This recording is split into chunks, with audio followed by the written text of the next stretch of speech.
I have much pleasure in pronouncing this Alan Schwab Appreciation Day. Goodbye, my hero. I love you.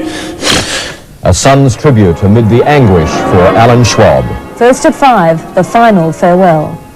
First at 5, this is 10 Eyewitness News with David Johnston and Joe Pearson. Good evening. The funeral for a football legend heads tonight's news hour. Also, our Premier holds off new tax pressures. The Prime Minister takes centre stage as he's hailed a star on his China tour. And caught in the act, the terrorists plotting to blow up New York. But first this Friday, Melbourne's farewell to football's Alan Schwab. St Paul's Cathedral was packed as family and friends joined football's biggest names to honour a favourite son. Age 52, the former AFL Executive Commissioner died mysteriously in Sydney a week ago. Today, in an emotion-charged service, the achievements of a career devoted to football were remembered.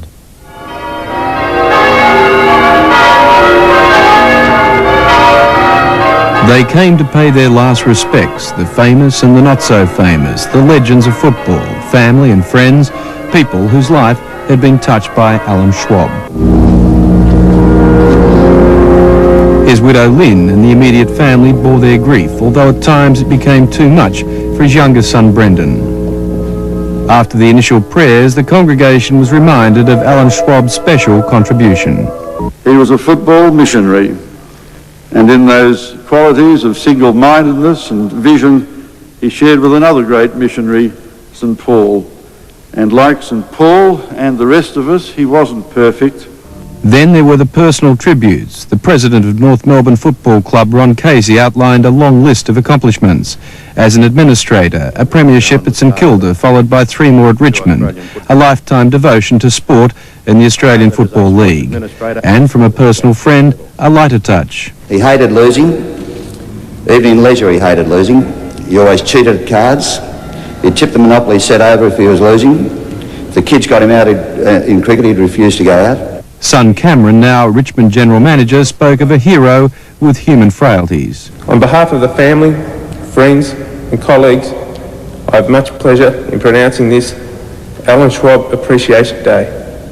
Goodbye, my hero. I love you.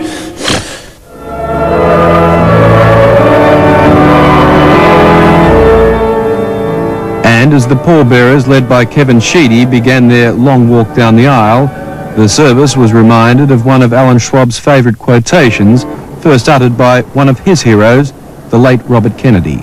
I'll read those words. Some men see things as they are and say, why? I dream things that never were and say, why not? The funeral procession then began a final lap of honour around the MCG, a tribute to Alan Schwab's 35-year devotion to a great game. Ian McMinn, 10 Eyewitness News.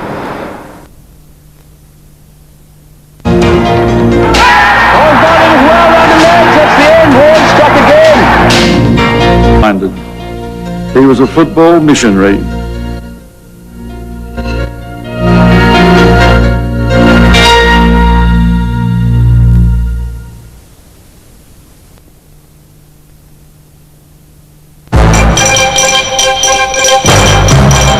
This is National 9 News with Brian Naylor. The football world says goodbye to AFL Executive Commissioner Alan Schwab. The FBI foils a terrorist plot to blow up United Nations headquarters, and Dermot Brereton back in harness for the Hawks. Good evening. An emotional farewell today for AFL Executive Commissioner Alan Schwab. Hundreds of his family, friends and colleagues were at St Paul's Cathedral to pay their respects. More from Tony Jones. Much of his life was dedicated to big occasions, and Alan Schwab would have been humbled by today's turnout. More than 1,500 mourners packed St Paul's Cathedral to farewell the man known simply as Schwabby.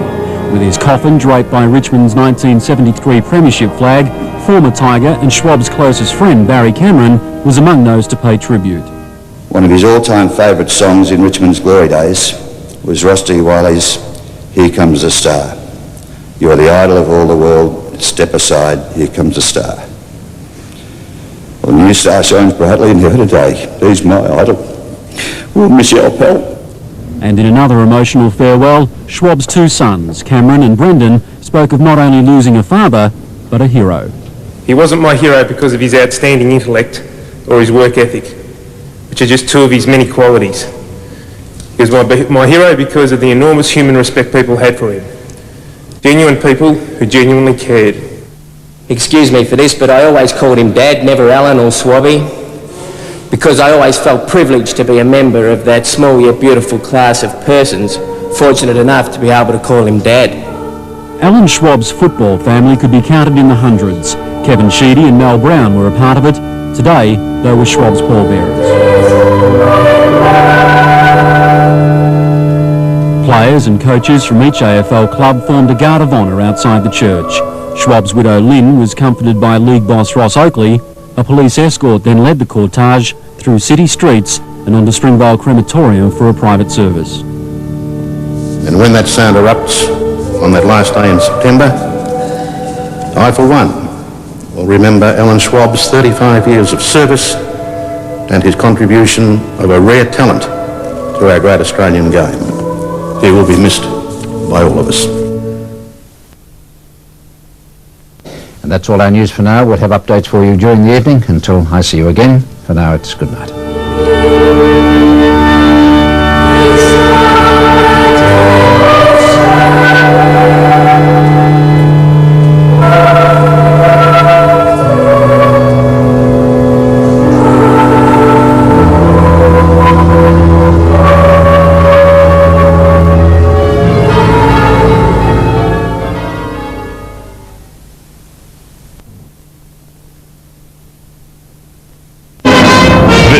Ch7 Nightly News with Jennifer Kite. A football tribute as thousands turn out for Alan Schwab's funeral. The FBI foils a huge terror bombing campaign planned from New York. And mice on the march across Victoria's Mallee farmland.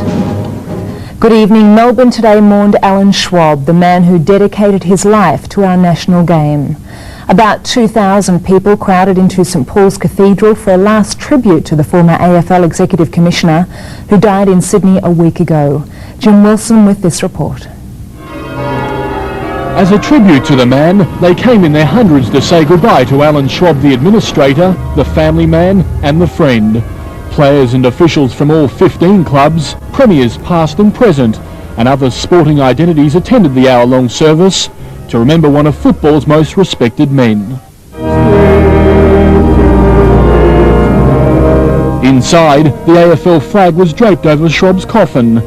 The Reverend Dennis Oakley, brother of Schwab's longtime colleague Ross, was the first to pay tribute. About football, Swabby was absolutely single-minded. He was a football missionary. I know that as a sports administrator, Alan would certainly have appreciated today's capacity crowd. And of Schwab the father, this from younger son Brendan. Excuse me for this, but I always called him Dad, never Alan or Swabby, because I always felt privileged to be a member of that small yet beautiful class of persons, fortunate enough to be able to call him Dad. At the end of the service, former Richmond greats Ch9, Mal Brown and Royce Hart were among the pallbearers. A huge crowd had gathered outside to pay their last respects, players from all clubs forming a guard of honour. Wife Lynn was comforted by Schwab's many friends and colleagues. From St Paul's, the funeral procession moved down Flinders Street and onto a private ceremony at the Springvale Crematorium. For the very last time, Schwabby went past his beloved MCG.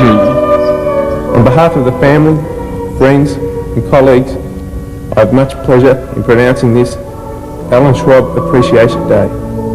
Goodbye, my hero. I love you.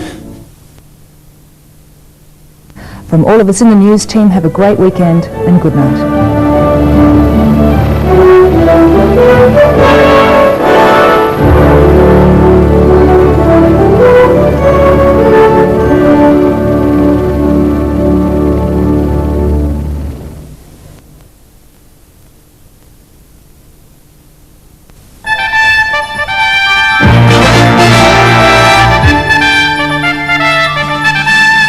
Tonight, a boost for Paul Keating as Conservative leaders break ranks on Mabo. Kurdish militants mount a wave of attacks across Europe. And Australian football farewells Alan Schwab.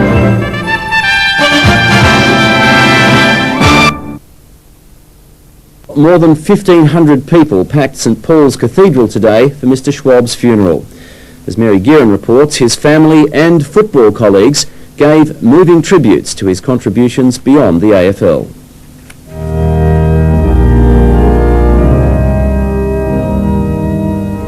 Melbourne's splendid St Paul's Cathedral was a fitting place of tribute for Alan Schwab, a man who worshipped his sport with zeal.